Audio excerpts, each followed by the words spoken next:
Kristaya Bhutale Srimati Bhaktivedanta Swami Iti Namani Namaste Saraswati Devam Gauravan Pachani Nivasesha Sinyavadi Paskata Desatani. When I hear the devotees, the memories come flooding back. It's pretty extraordinary what the devotees went through. I have to begin by thanking Jai Krishna for organizing this sweet event.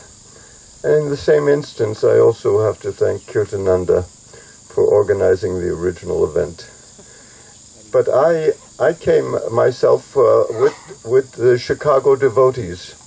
I was living in Madison, Wisconsin at the time, and the Chicago devotees told me about this event, and I wanted to go.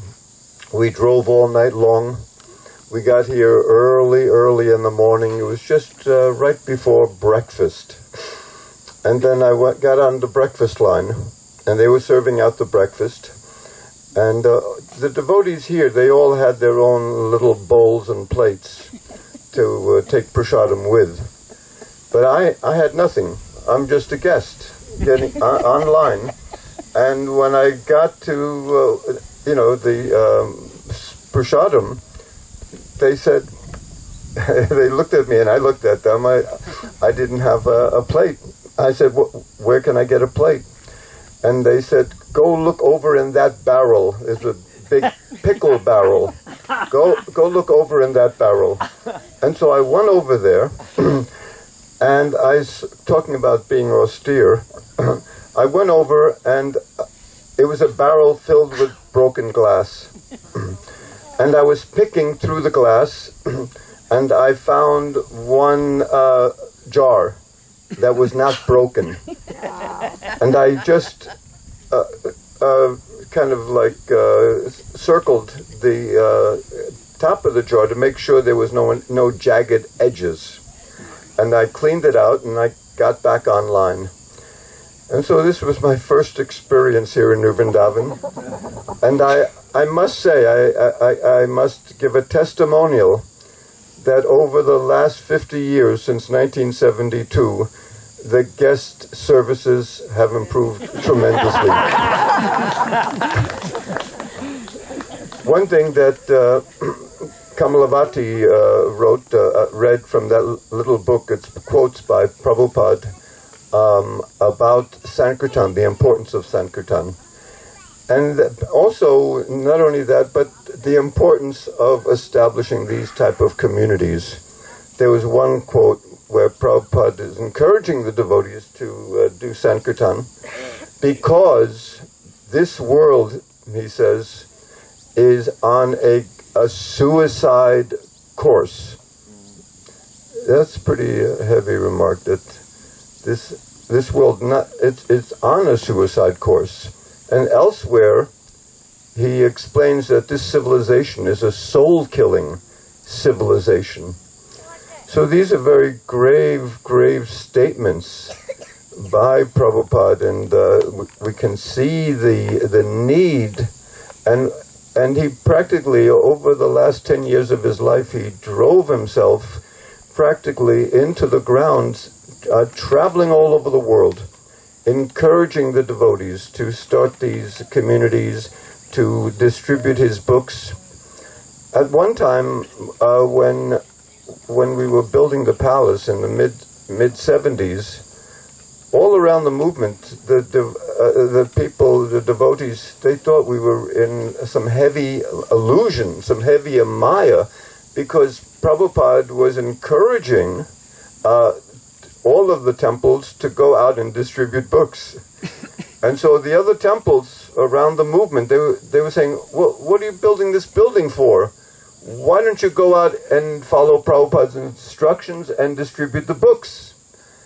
And of course, Prabhupada was the one, when he heard about this palace that the devotees were building for him here in New Vrindavan, he encouraged them. He said, this is only proper.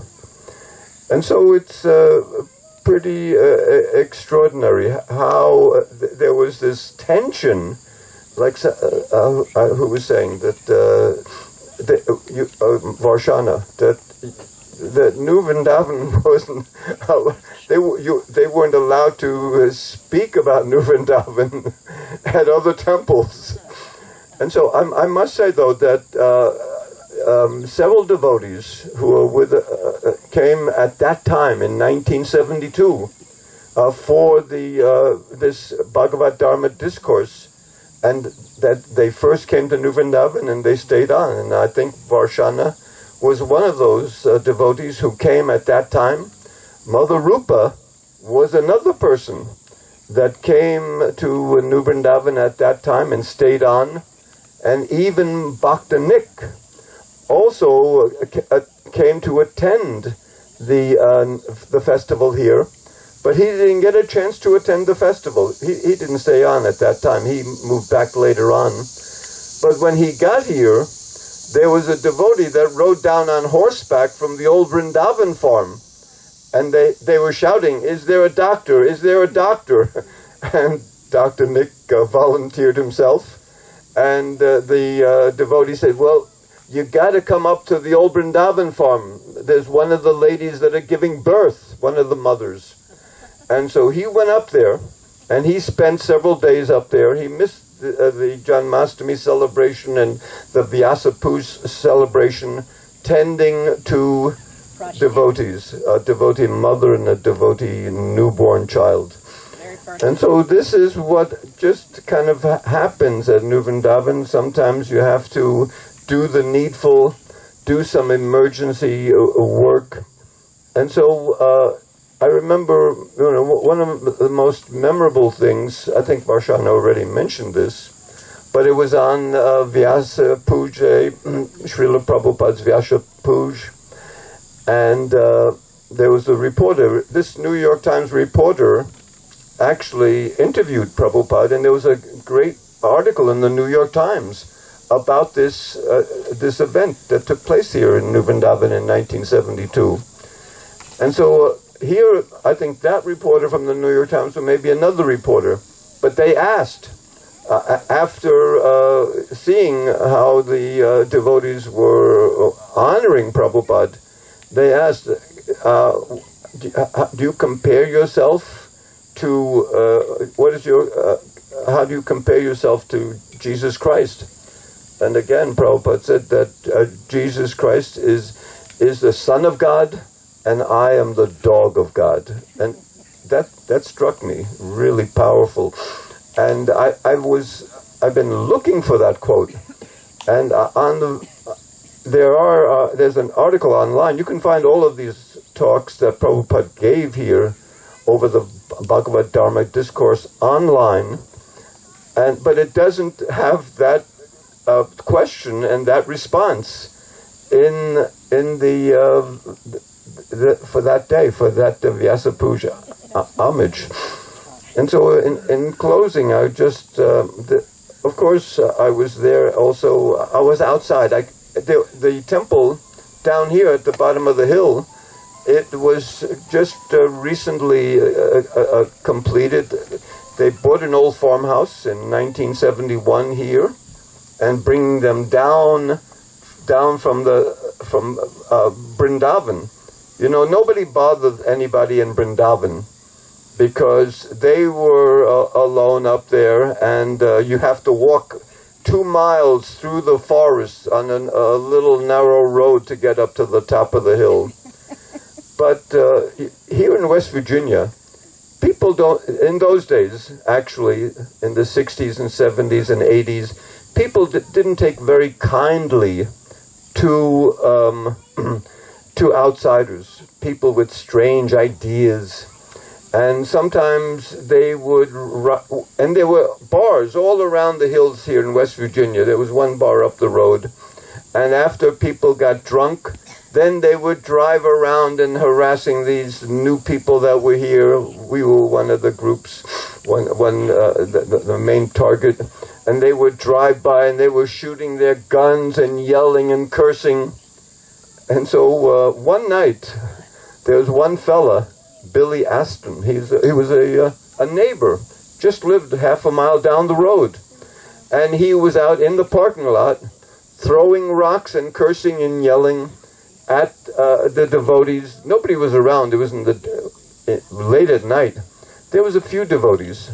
But he was throwing rocks, and one of the rocks, I think, went through the temple room window, and the devotees jumped up and ran out, and this guy was so drunk, he could hardly move, and they grabbed him, they called the police, and pretty soon, in the next couple of days, there was a trial. And the judge, after a little while, guilty as charged. And so now the judge turned to the devotees. Well, now that he's guilty, what should we do with this guy?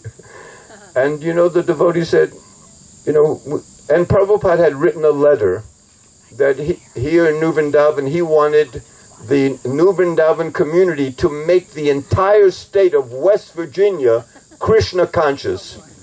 And so here was the first West Virginian that we encountered face to face. And so the devotee said, we don't want to punish him. He can stay at home, he can continue his work, do whatever he does.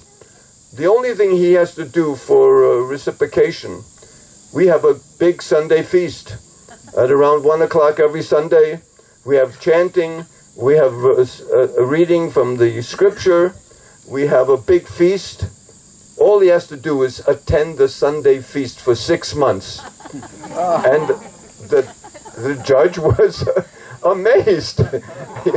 And he told the guy, these people are letting you off pretty easily. All you got to do is attend their Sunday feast, with there's feasting, vegetarian. He was like flabbergasted. And he says, but if I hear that you missed one of those Sunday feasts, I'm going to have the police come and throw you in jail. And he became a very dear friend. Billy asked him to. He never, of course, joined. He was a Christian man.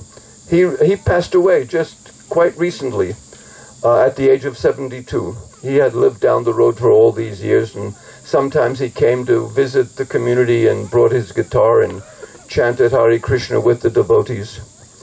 And so this is what Prabhupada wants, that to make this community to make an impact here in West Virginia and around the world. And hopefully that's gradually happening. It's a long overdue. Jai Srila Prabhupada.